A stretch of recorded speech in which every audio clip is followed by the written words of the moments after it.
अपने उत्तराखंड में आपका स्वागत है और मैं हूं आपके साथ लोकेश लकी जगवानी। उत्तराखंड के सीएम पुष्कर सिंह धामी ने अधिकारियों के साथ बैठक की, जिसमें यह तय किया गया कि किस तरीके से प्रदेश में विकास हो।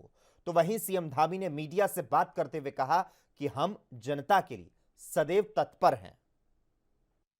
ये देखिए, हमने आज जो बैठक करी है उसमें सभी शासन के सभी अधिकारी थे और हमारा गुड गवर्नेंस कैसे आए, कैसे लोगों को समाधान मिले, कैसे चीज़ों का सरलीकरण हो, कैसे आउटपुट अच्छे आएँ और जल्दी आएँ और जो पेंडेंसी है वो कम से कम हो। हमारे राज्य का कैसे रेवेन्यू बढ़ेगा, कैसे हमारी जो बेस्ट प्रैक्टिस है वो और अच्छी होंगी, उन सभी पर हमने आज चर्चा की है। और इसके साथ साथ मितव्ययता है, पारदर्शिता है, ये हमारा मूल मंत्र रहेगा उन सभी को लेकर। इसके साथ साथ अपनी सरकार जनता के द्वार करके इंटरनेट और टेक्नोलॉजी का भी अच्छा उपयोग करेंगे और इसको हम एक पायलट प्रोजेक्ट के रूप में देहरादून से शुरू करेंगे। इसी प्रकार से हमने अनेकों विभागों में और चार धाम यात्रा में लोगों को अच्छी सुविधा मिले, रास्ते थोड़ा ठीक से साफ हों, उन पर ठीक व्यवस्था हो, बिजली की बचत हो, समय पर सारे अधिकारी आएँ, केवल औपचारिक होकर न काम करें, मन लगा के सभी लोग राज्य के विकास। और इसी बीच इस वक्त की बड़ी खबर तमाम दर्शकों को बता दें, पंजाब से इस वक्त की महत्वपूर्ण जानकारी। पंजाब सरकार का बड़ा प्रशासनिक फेरबदल देखने को मिला है। 32 आईएएस और पीसीएस अफसरों का तबादला हुआ है। यह बड़ी जानकारी। जालंधर और पठानकोट में नए एडीसी तैनात किए गए हैं। तो पंजाब से इस वक्त की बड़ी और महत्वपूर्ण जानकारी तमाम दर्शकों को बता दें, अमित कुमार को अब रूरल डेवलपमेंट का जिम्मा सौंपा गया है। तो यह बड़ी जानकारी। राजीव गुप्ता को भी इसमें यहां पर बदला गया। पंजाब सरकार का प्रशासनिक फेरबदल जो है वो देखने को मिला है। 32 आईएएस अफसरों का इसमें तबादला कर दिया गया है। तो भगवंत मान सरकार ने एक बार फिर से अपना एक्शन दिखाया। दिलीप कुमार को इन्वेस्टमेंट प्रमोशन के प्रिंसिपल सेक्रेटरी का चार्ज दिया गया है और अमित कुमार को अब रूरल डेवलपमेंट का जिम्मा सौंपा गया है। राजीव गुप्ता जालंधर और अंकुरजीत सिंह पठानकोट के एडीसी बनाए गए हैं। तो पंजाब सरकार ने एक बार फिर से बड़ा प्रशासनिक फेरबदल किया है।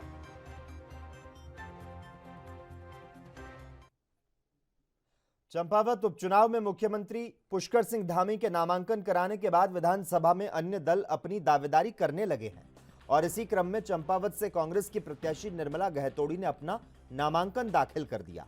नामांकन के बाद निर्मला गहतोड़ी ने अपनी जीत का दावा किया। उन्होंने कहा कि मुख्यमंत्री के सामने पूरी ताकत से चुनाव लड़ूंगी। निर्मला गहतोड़ी ने कहा कि मुख्यमंत्रियों के हारने का पहले भी इतिहास रहा और सीएम धामी को खटीमा की जनता ने ठुकराया था। आप नामांकन किया है और लड़ेंगे बड़ी जोश खरोश से। हमारे कार्यकर्ताओं में उत्साह है।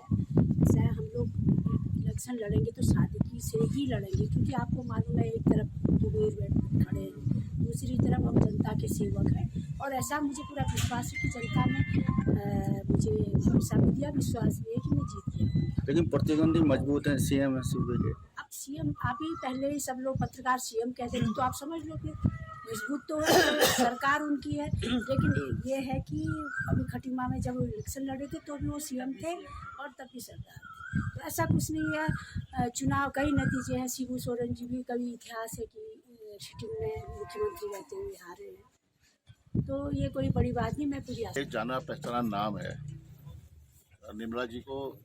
मैं समझता हूँ चंपावत ही नहीं, आसपास के जनपदों में भी इनकी एक पहचान है, नाम है।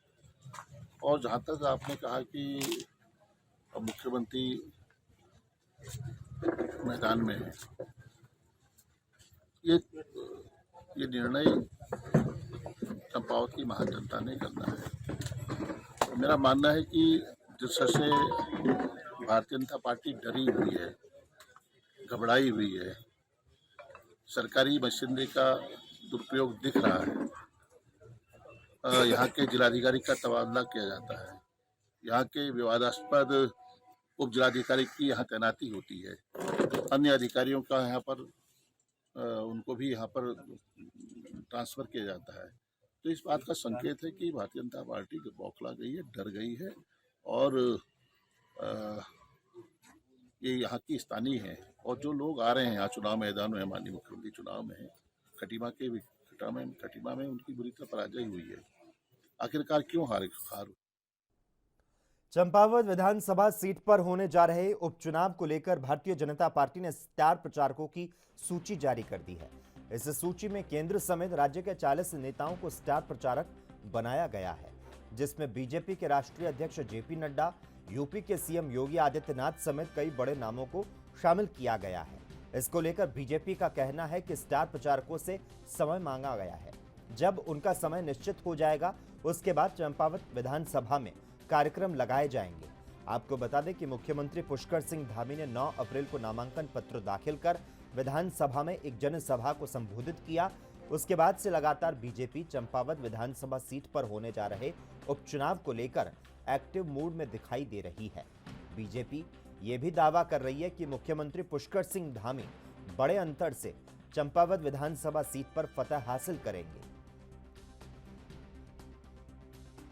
चुनाव को लेकर भारतीय जनता पार्टी ने अपने स्टार प्रचारकों की सूची जारी की और जितने भी हमारे स्टार प्रचारक, उसमें मुख्य स्टार प्रचारकों के समय के लिए पार्टी ने उनसे समय मांगा है। जैसे ही उन स्टार प्रचारकों का समय हो जाएगा, निश्चित रूप से अनुमति लेकर के कौन सी तिथि होगी, उस तिथि पर वो हमारे जो मुख्यमंत्री हैं, वहाँ के प्रत्याशी हैं, पुष्कर सिंह धामी जी के लिए चुनाव प्रचार करेंगे। चंपावत विधानसभा उपचुनाव में उत्तराखंड के मुख्यमंत्री पुष्कर सिंह धामी के नामांकन करने के बाद से लगातार वहां की जनता में उत्साह का माहौल है। वहीं चंपावत उपचुनाव को लेकर एएनबी न्यूज ने चंपावत के स्थानीय युवाओं और आम जनता से बातचीत की। क्या कहना है उत्तराखंड के सीमांत क्षेत्र चंपावत के युवाओं और आम जनता का, सुनाते हैं आपको। सूबे के मुखिया पुष्कर सिंह धामी विधानसभा चुनाव चंपावत से लड़ रहे हैं। यहाँ के आम लोगों से बातचीत करना चाहेंगे कि किस तरीके से वो देखते हैं, क्योंकि खुद सूबे के मुखिया यहाँ से चुनाव लड़ने जा रहे हैं। आप देख सकते हैं कुछ लोग मेरे साथ मौजूद हैं। सर ये बताइए, सीएम साहब खुद चुनाव लड़ने यहाँ पहुँचे हैं, अंकन भी करा चुके हैं, क्षेत्र की जनता आप हैं, स्थानीय लोग हैं, क्या देखते हैं मौला सीएम साहब का चुनाव लड़ने को कितना देखेंगे? सीएम साहब यहाँ से मुख्यमंत्री बनेंगे 100%।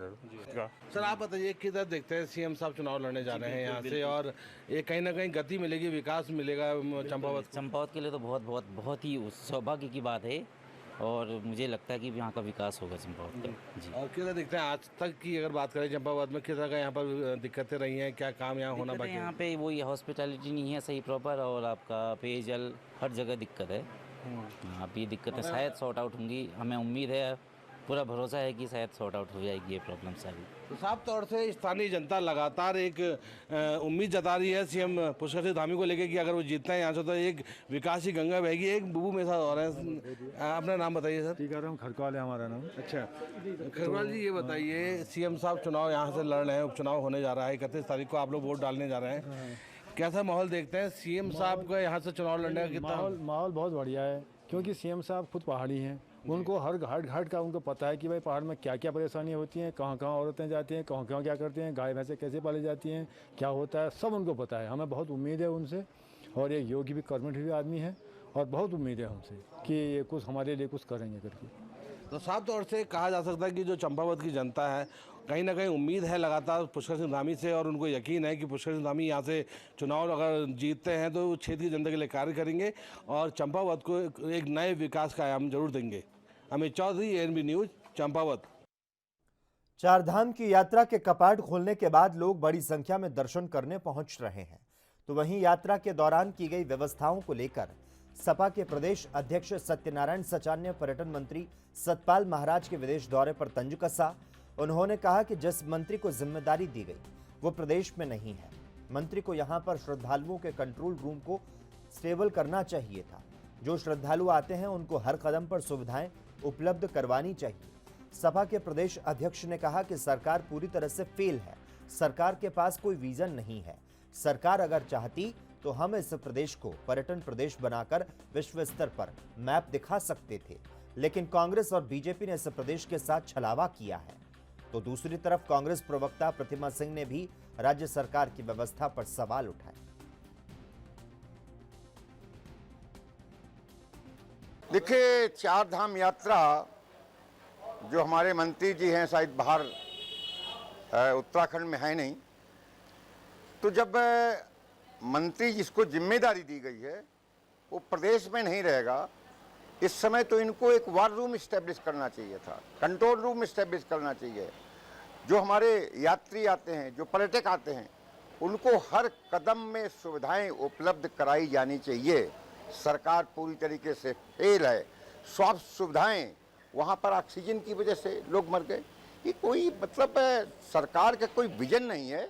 कि अगर सरकार चाहती तो हम इस प्रदेश को हम पर्यटन प्रदेश बना करके विश्व स्तर मैप पर ला सकते थे, लेकिन कांग्रेस और भारतीय जनता पार्टी ने प्रदेश के साथ छलावा किया है। 2 साल बाद किसी तरीके से संचालित हो रही है, उसके बावजूद जिस तरीके की सूचनाएं आ रही हैं, अब तक 20 लोगों की मृत्यु हो चुकी है। ये बहुत ही दुखद है। और जिस तरीके से चार धाम यात्रा में अव्यवस्थाएं हैं, वो दर्शा रही हैं कि सरकार चार धाम यात्रा को सुचारू रूप से चलाने के लिए असमर्थ है और कभी भी गंभीर नहीं रही। क्योंकि अगर सरकार गंभीर होती तो वहाँ पर डॉक्टर्स की व्यवस्था होती, जो कि नहीं है। लोगों के पास पीने का पानी अवेलेबल नहीं है, शौचालय तक अवेलेबल नहीं है। मैं इसकी बात इसलिए कह रही हूँ कि शौचालय का नाम ले लेकर के 7 सालों से मोदी जी सिर्फ यही रट लगा के कह रहे हैं कि 70 सालों में शौचालय नहीं बने और हमने बनाए। अगर बनाए तो कहाँ चले गए? और वो शौचालय जो कांग्रेस के कार्यकाल में बने थे चार धाम यात्रा मार्ग पर, वो तक पे ताले लगे हुए हैं। वहाँ पे लाइट नहीं आ रही है, सड़कों में गड्ढे हैं,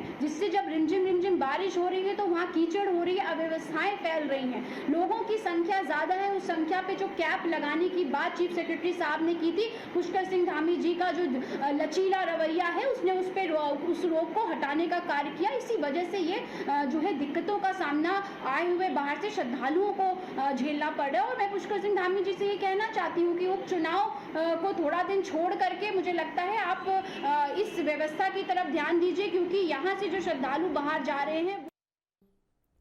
चार धाम की यात्रा के कपाट खुलने के बाद लोग बड़ी संख्या में दर्शन करने पहुंच रहे हैं। तो वहीं यात्रा के दौरान की गई व्यवस्थाओं को लेकर सपा के प्रदेश अध्यक्ष सत्यनारायण सचान ने पर्यटन मंत्री सतपाल महाराज के विदेश दौरे पर तंज कसा। उन्होंने कहा कि जिस मंत्री को जिम्मेदारी दी गई वो प्रदेश में नहीं है। मंत्री को यहां पर श्रद्धालुओं के कंट्रोल रूम को स्टेबल करना चाहिए था। जो श्रद्धालु आते हैं उनको हर कदम पर सुविधाएं उपलब्ध करवानी चाहिए। सपा के प्रदेश अध्यक्ष ने कहा कि सरकार पूरी तरह से फेल है, सरकार के पास कोई विजन नहीं है। खबरों में आगे बढ़ेंगे तो जिस तरह से इन्होंने कहा कि प्रदेश को छलावा किया जा रहा है, दूसरी तरफ कांग्रेस प्रवक्ता प्रतिमा सिंह ने भी राज्य सरकार की व्यवस्था पर सवाल उठाए।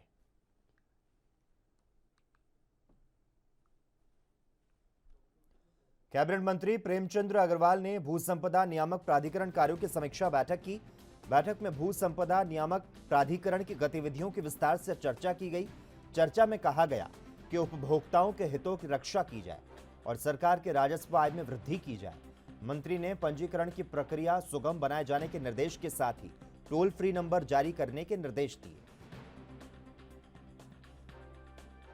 ये रेरा जो हमारा भू संपदा नियामक प्राधिकरण जिसे हम बोलते हैं, उसकी आज मैंने बैठक ली और जिसमें जो रेरा में पंजीकरण कराने की व्यवस्था है 30 दिन की है। तो आज ये जानकारी ली कितने रजिस्ट्रेशन अभी तक हमारे पेंडिंग हैं, किन कारणों से पेंडिंग है, क्या उनके लिए आपने आपत्ति लगाई और जो प्रावधान 30 दिन का है तो उसमें कितने केस हमने फाइनल किए। और निश्चित रूप से इसी प्रकार से जो हमारा रियल एस्टेट एजेंट्स हैं उनका रजिस्ट्रेशन भी इसमें प्रावधान है, लेकिन उनका टाइम लिमिट नहीं है।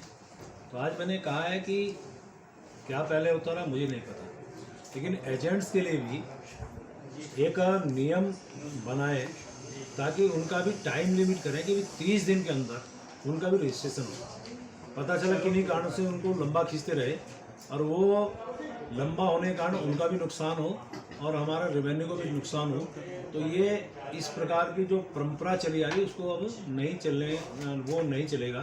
तो ये मैंने उनसे कहा है। साथ में मैंने कहा है कि जो हमारे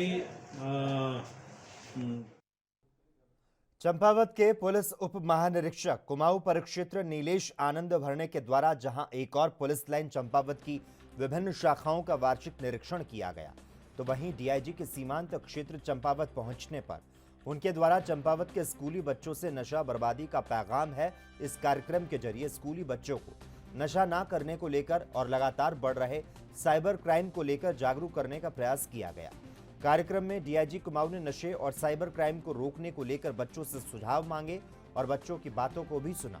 डीआईजी कुमाऊं नीलेश आनंद भरने ने बताया कि नशा और साइबर क्राइम लगातार बढ़ता जा रहा है, जिसको लेकर उत्तराखंड पुलिस के द्वारा प्रदेश के हर जनपद में जन जागरूकता अभियान चलाया जा रहा है।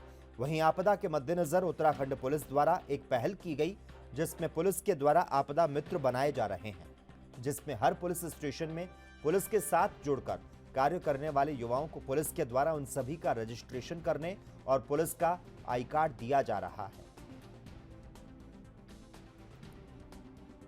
कि इसमें जो है आजकल नशा और साइबर क्राइम ये बहुत आम हो चुका है, क्योंकि जो मोबाइल फ़ोन है इसका प्रचलन जो है, नशे का प्रचलन जो है पहाड़ में भी काफ़ी बड़ा है। तो और तो क्राइम नहीं, लेकिन साइबर क्राइम ज़रूर जो है पहाड़ में ये बड़ा है, क्योंकि मोबाइल फ़ोन सभी इस्तेमाल कर रहे हैं और जो साइबर क्रिमिनल्स है वो तो जगह भी नहीं देखते हैं कि ये किस जगह का है, क्या है।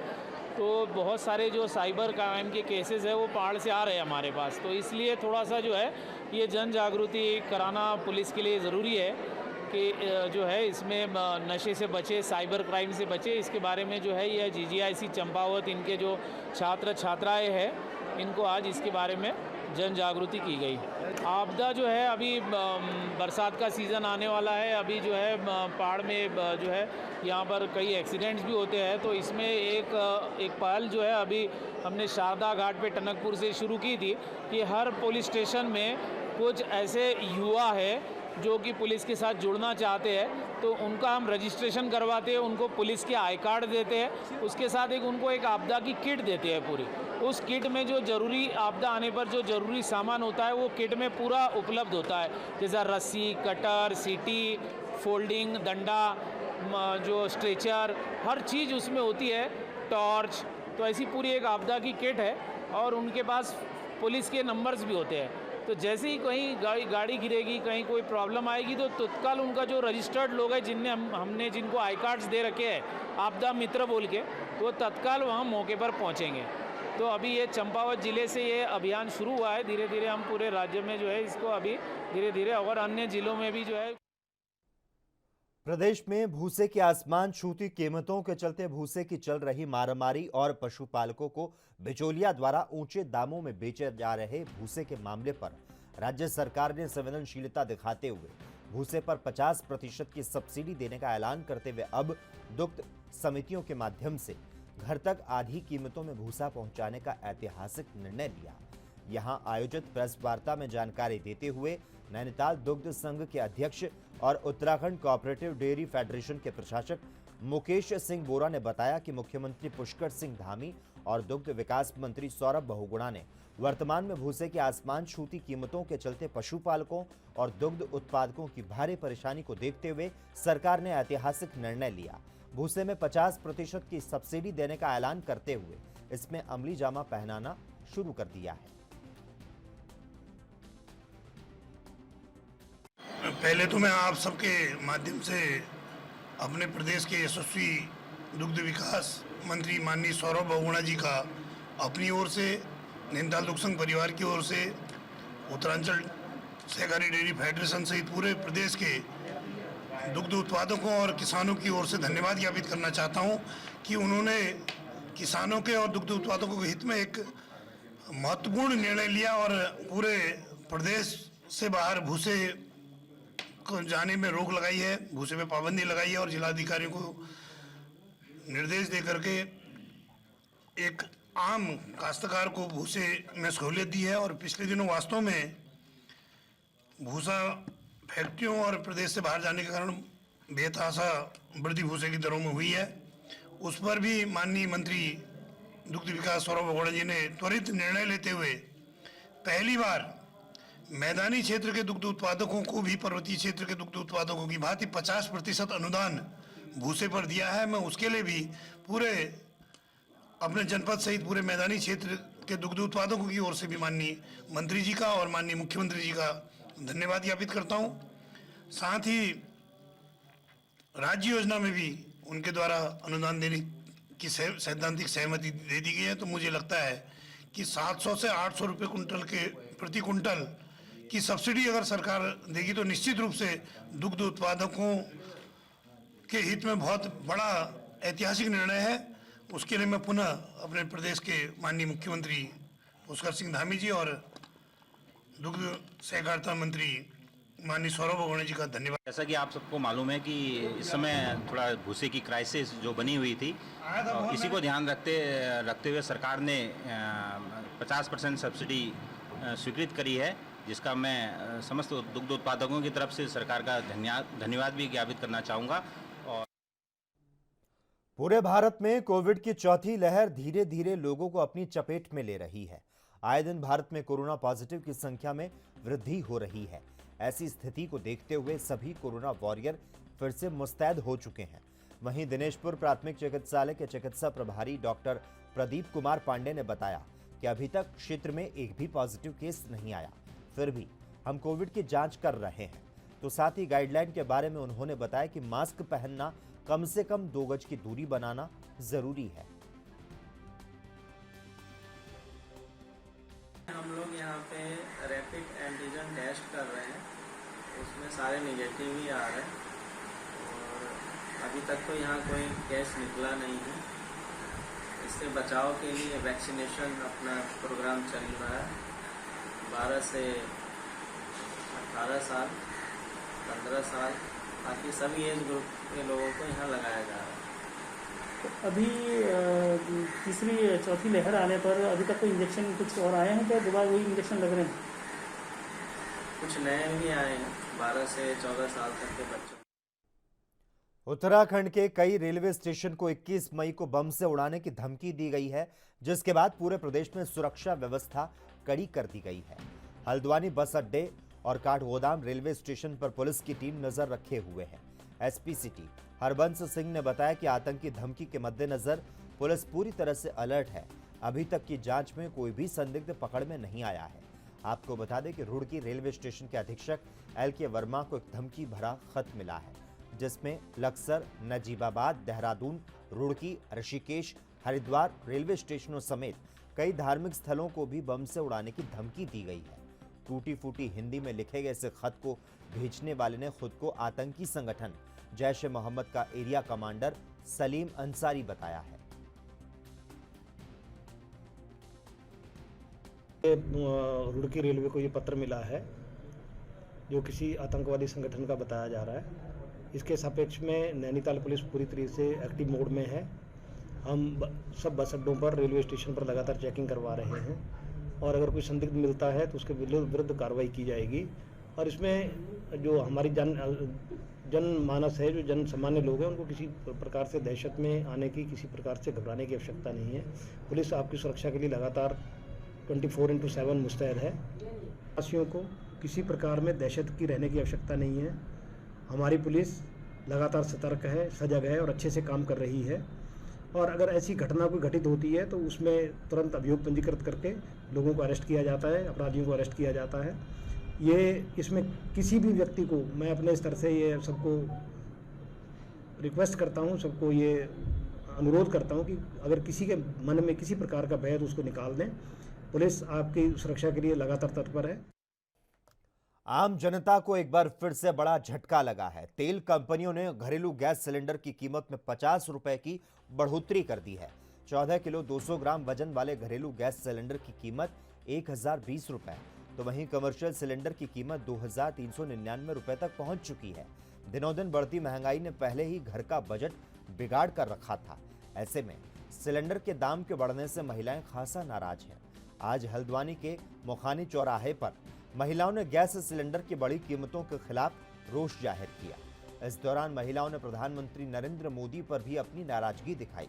महिलाओं ने कहा कि प्रधानमंत्री बनने से पहले नरेंद्र मोदी ने अच्छे दिनों का वादा किया था, लेकिन अच्छे दिन तो अब सपना बन चुके हैं।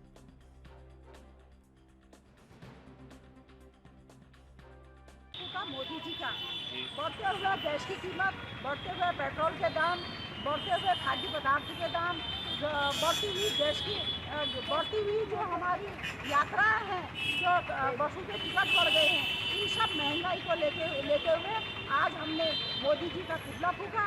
क्योंकि मोदी जी कहते थे महिलाओं के अच्छे दिन आएंगे, बेटियों के अच्छे दिन आएंगे। आज हम देख रहे हैं मोदी जी कहीं गरीब जनता पर अतिक्रमण के नाम पर बुलडोजर चला दे रहे हैं और कहीं हमारी बेटियां जो हमारी कोई बीटा कर रहा, कोई और कोर्स कर रहे, उनको धरने पर अपने हक की लड़ाई लड़ रहे, तो मोदी जी उनका डंडा चलवा दे रही उन बेटियों पर। एक पिता होने के नाते मोदी जी एक संरक्षक हैं पूरे भारत के, वो ये नहीं देख रहे हमारी बेटियों पर डंडे चल रहे हैं और वो चुप्पी साधी है। और आज उनने अब बेटियों पर बुलडोजर चला दिया, गरीब जनता के हमारे मरीन बस्तियों में बुलडोजर, आज वो हमारी महिलाओं की रसोई की गैस में बुलडोजर चलाने का काम कर रहे हैं, जिससे महिलाएं आज खाना बनाने के लिए दुश्वार हो गए। खाना खाने के लिए सोच रही है कि हम कितने टाइम खाना बनाएं और कैसे अपने बच्चों का पालन पोषण करें। हमारे साथ हैं, आज महंगाई ने इस तरह कमर तोड़ दी। भाजपा सरकार ने जो बोला था, जो किया था, वो सारे वायदे उल्टे कर दिए हैं। और इसी के साथ ही इस वक्त के बुलेटिन में बस इतना ही। तमाम अहम खबरों के लिए आप देखते रहिए ANP न्यूज़।